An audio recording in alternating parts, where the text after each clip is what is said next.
c'est l'ensemble de tout ce que tu fais, de tout ce qui se passe dans ta vie qui amène aux résultats que tu as dans ta vie.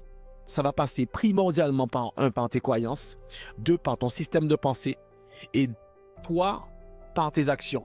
Donc, c'est un enchaînement de choses. Tes croyances vont déterminer tes pensées vont déterminer tes actions, mais je pense que je ne t'apprends rien en te disant ça. Mais je reviens sur le sujet de le fait de se supprimer, parce que la plupart du temps, quand je dis ça à mes clients qui veulent du changement, eh bien, ils sont prêts. Ils se disent, oui, je suis prêt, Michel, parce que je veux du changement. Et ce que j'observe, c'est que c'est comme, en fait, je te fais une métaphore, c'est comme si, dans ta maison, il y a une forte odeur. Ça pue, tout simplement. D'accord? Et je vais te dire, le cadavre, il est dans la cuisine. Donc, tu dois aller enlever le cadavre dans la cuisine. Le cadavre est représenté par la chose la plus importante que tu dois faire, qui doit amener du changement dans ta vie.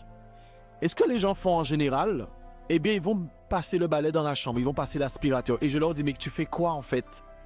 Ils me disent, oui, mais je commence à nettoyer, au moins la chambre sera propre. Oui, mais la chambre sera propre, mais la maison pue. Donc, il faut que tu fasses, la première action que tu dois faire, c'est faire en sorte que la maison ne pue plus. Et cette action qui pue, en fait, cette action d'enlever le cadavre, ben c'est peut-être ce travail que tu dois quitter. C'est cette relation que tu dois quitter. C'est ce voyage que tu dois faire. C'est cette entreprise que tu dois créer.